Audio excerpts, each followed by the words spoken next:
Okay, good morning. Welcome to Saturday. I'm Dr. LeTa. Super excited that you're here.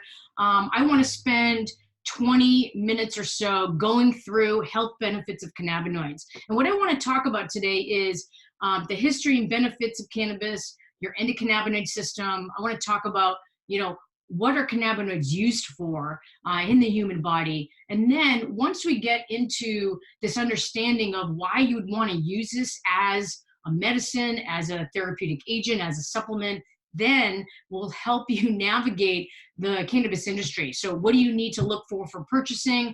How could you get wholesale? If you're feeling like you need this oil, it could be a long-term relationship, and that could be a lot of dollars. So we will go into how to get wholesale and then possibly how to earn another stream of income. We're at this place, at least for me, I live in California. It's nice to have multiple streams of income. I'm in the service industry as a doctor. I have a private practice. So it's important that, I only get paid if I see patients. And so looking at diversifying my income stream is a really good strategy. So let's go into it. I did my capstone and all my research for my doctorate in Oriental medicine on cannabis. I am a lifelong learner. I don't know everything, but I definitely will impart with you today what I do know. In my research, cannabis hemp has been used, documented since 8,000 BC. They think it started around 10,000 BC. That's a long time ago. And when I was researching different indigenous cultures around the globe, they were all starting to use cannabis for very different reasons since the beginning of time. So I don't want to go into all that. I have another lecture if you really want to geek out and learn about that. But the point is it's been around since the beginning of time. But let's take a look at cannabis in this country. So I bolded the red, 1999. Department of Health and Human Services filed a patent on cannabinoids having a medical benefit. So, take a look at that slide. 1937 is when we had the Marijuana Tax Act. And what this means is that up till 1937, if you went to your primary care physician, your MD, you might have been prescribed cannabis as a medicine. With the history, again, you could Google the history of cannabis in this country, but marijuana, Mary and Juan, the root words, was targeting Mexicans as drug lords. So in the medical community, we call it cannabis. I know in the recreational community, they do call it marijuana. So I'm trying to help us move to not using that word marijuana anymore. But let's take a look at the patent. So again, filed in 1999, wasn't awarded until 2003, which means that patent is about to expire. But what this means is that CBD federally is illegal right now. So what that means is that if you Google Schedule I drug, it means no therapeutic benefit of cannabinoids. And you're seeing right here that the government has known for the last 20 years that cannabinoids actually are therapeutic. So a little bit of controversy there. CBD, that's a big conversation. I did just say it's illegal federally. In certain states, it is legal. And what that means is that if you're wanting a CBD oil, CBD stands for cannabidiol. So there's a little bit of business that you have to understand behind this. If a company has gotten it approved as a dietary supplement, legal in all 50 states, approved for children and adults, they're calling it hemp oil. Okay, that means that school bus drivers and policemen and teenagers and children and adults can use it without getting the psychoactive effect. Okay, so it's called hemp oil. But if you're wanting something that's actually just labeled CBD oil, that means that certain companies haven't gone through the lengths to get it consistently tested where there won't be a psychoactive effect, and it's sold through cannabis dispensaries. So hopefully that makes sense. Let's continue. So health conditions influenced by cannabinoids. Take a look at that list. It's a lot. It's a lot. How can one family of molecules help so many issues? Well, it's the endocannabinoid system. So for some people, this is news. It's named after the cannabis plant that inspired its discovery. And it's a network of receptors. We call them cannabinoid receptors and transmitters, okay? And this system is all about homeostatic regulation. So for instance, if you're injured, okay, certain cannabinoids are going to be released in your body to then resolve inflammation. It's going to continue to affect any sort of signals that are associated with injury. So some people think it's, they relate it to endorphins. It's actually not. But endocannabinoid systems regulate activity, all of your activity, immune, memory formation, so many different functions in the body. So this system is believed to have more receptors than any other system in the body, even your nervous system. So that means it's involved in almost every aspect of health. So, but let's take a look at this. So humans are not just immune to this. It started with the sea squirt. Okay, the only living things on the planet that do not have this system, you'll see there on the right, is hydra, fungi, nematodes, and insects. So these are invertebrates. Every living thing has this innate system to make sure that your body is in balance. You're in homeostasis, that's the term. So this system has receptors all over your body. So take a look at what I did is I added the location of these receptors in the humans, in the images there. So you have CB1 and CB2 receptors. CB just stands for cannabinoid, and they're only named 1 and 2 based on location. Now these are the most prominent, but you actually have other cannabinoid receptors all over your body. So let's talk about these cannabinoids. Well, the first one is you make these cannabinoids in the brain. You produce them and release them on demand based on your body. So think of this. If this system is about keeping you in balance, then if you're too overactive in your mind and really revved up, especially at the end of the day and you're trying to fall asleep, the endocannabinoid system is supposed to then, again, release cannabinoids to bring you down. What happens if you wake up and you're sluggish? Foggy headed. Well, the system is going to produce cannabinoids on demand to, again, slough off that, what I call phlegm and mucus, and get you going again. So it might bring things down, it might rev things up. It's going to do what your body needs it to do. But what happens is if your endocannabinoid system is not working, you can look at number 2, you can take cannabinoids from a plant, phyto means plant, which is amazing. You take the phytocannabinoids from a cannabis plant, the oil, and then it's going to then conduct this system, the endocannabinoid system, just like the ones that occur in the brain. So this is huge. You can't drink kale. You can't juice celery. Nothing is going to replace what the oil does in the body like cannabis. This is the only thing that will do it. Now, number 3, you can take synthetic cannabinoids, right? Those are made in a lab. The only ones I've seen approved are for epileptic children, prescribed medication. I'm sure there's ones down the chute coming out for adults. I hope not, but I think there are. But then look at number 4. So this is important. There are things called terpenes, and I'll talk about them in a little bit. But when you extract any oil from any plant, you have certain chemical constituents. Now, from the cannabis plant, we call them cannabinoids, but you also have terpenes and flavonoids. All that means is it gives it the color and the smell. Okay, so let's take a look at terpenes. So there's tons of amazing things that you probably know. I mean, I'll just mention frankincense here. So frankincense is a terpene, okay? It's called alpha-pinene, and it supports memory formation, normal inflammation levels in the body. It's used as a bronchodilator, but it won't necessarily operate on your cannabinoid receptors. These terpenes mimic cannabinoids, and they do affect the endocannabinoid system, which is amazing, but they're not going to replace actually the oil from a cannabis plant. So just understand that, but really amazing to be taking. So the question I want to ask you to ask yourself is, what are the cannabinoids that I make in my brain, and how do I make more? So the first one is called anandamide. It's Sanskrit for bliss. We call it the bliss molecule. How do you make more?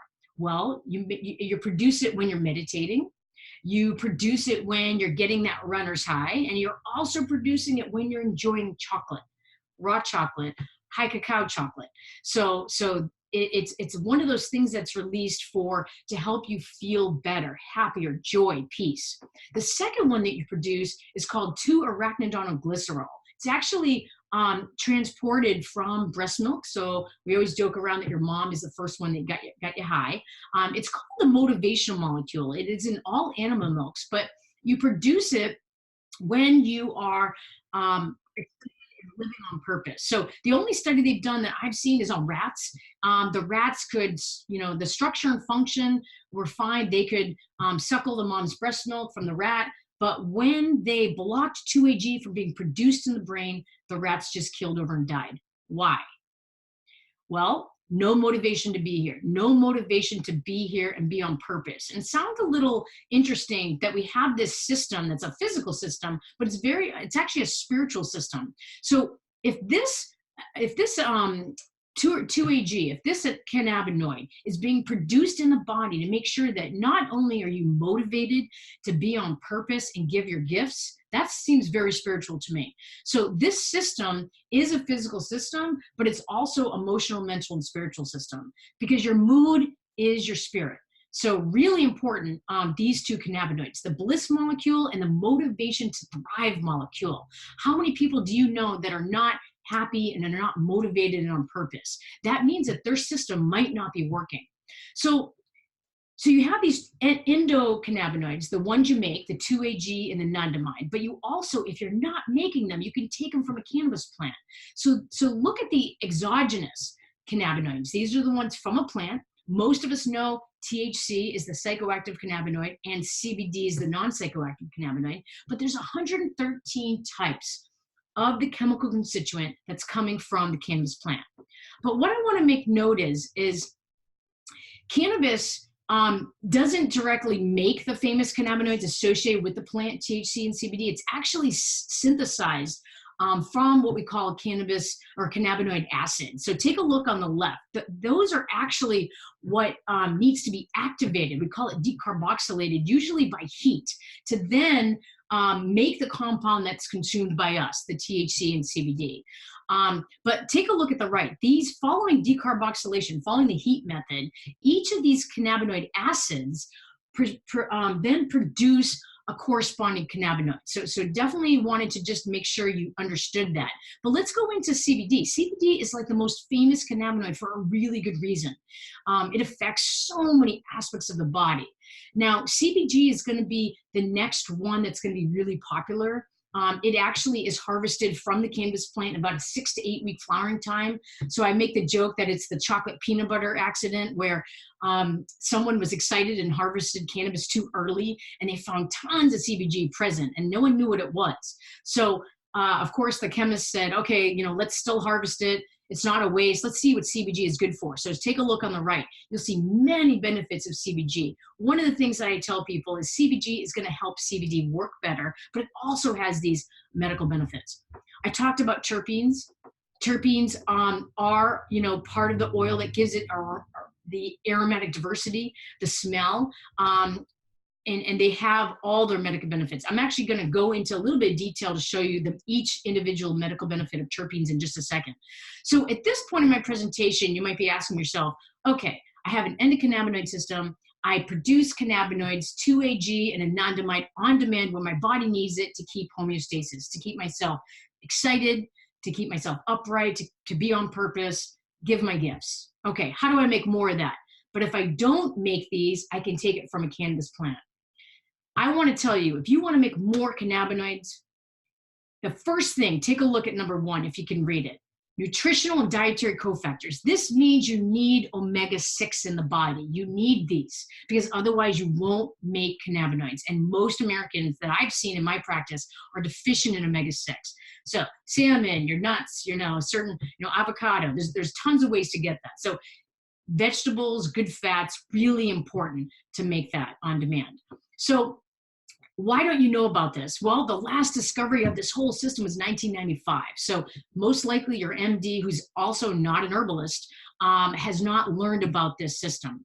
So if you're deficient, the question is, are you making these cannabinoids? Well, right now, they're doing more funding now that cannabis is becoming more widely legal in certain states.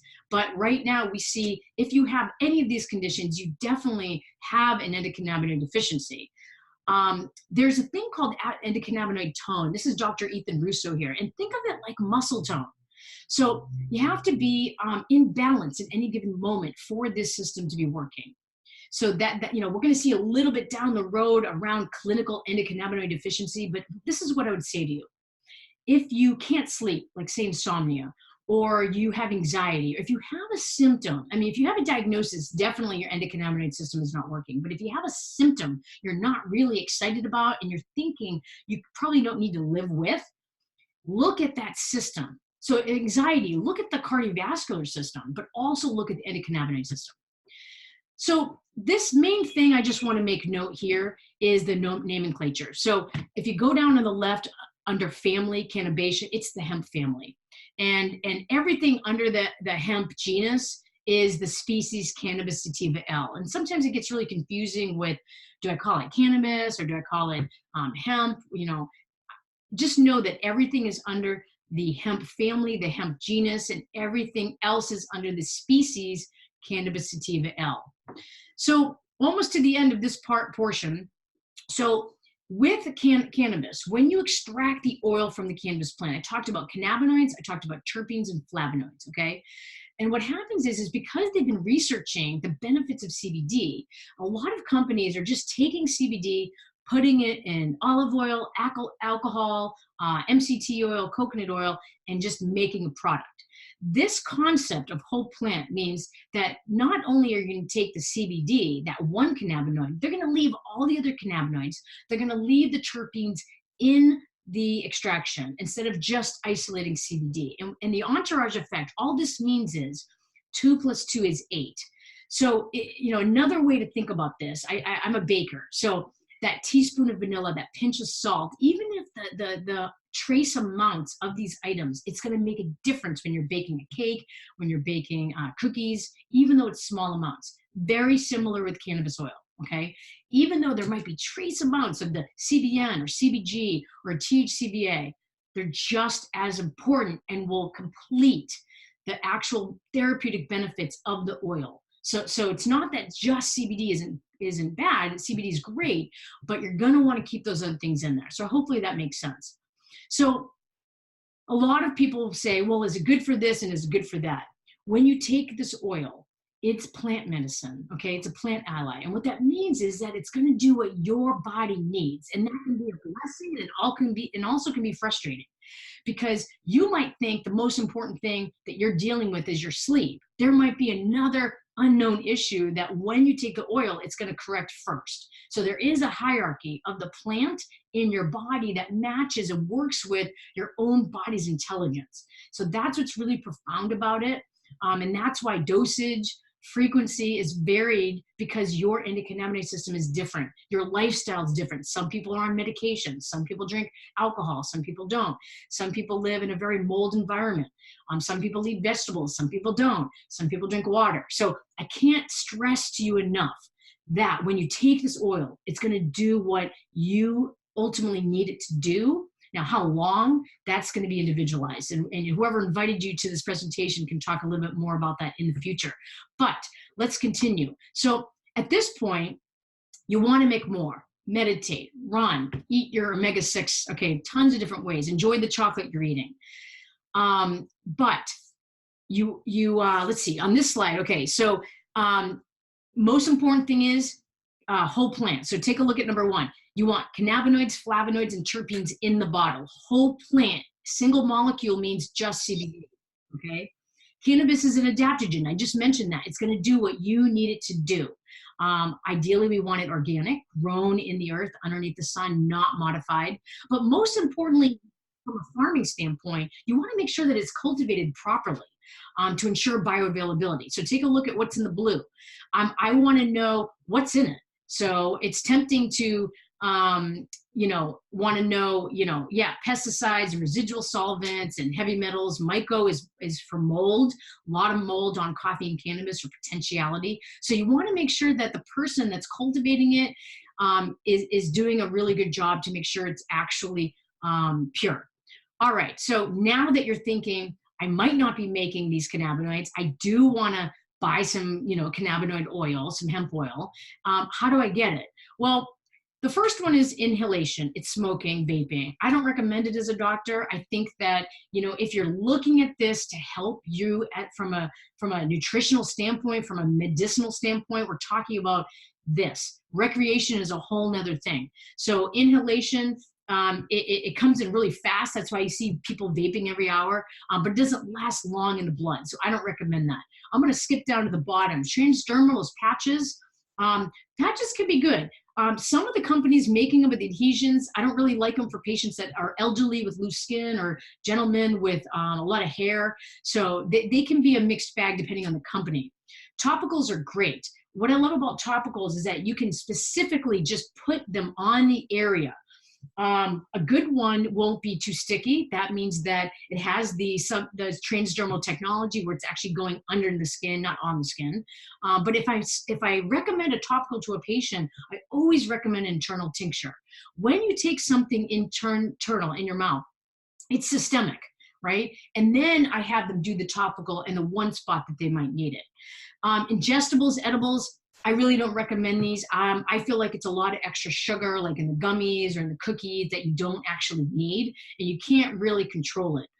Let's go to tinctures, sublingual, nanotech, and sonicated. So tinctures, all that means is it's in usually an alcohol, coconut oil, MCT oil, or olive oil. So you take the tincture in your mouth, you swallow it, it gets digested and absorbed through the gut and assimilated. And so, which is still good way to get it. But I'm finding that patients don't have, at this time, very good digestion and absorption. And because cannabis is expensive, and there's a little bit of wasting of money, but it's not that it's not good. Now, let's talk about sublingual, nanotech, and sonicated.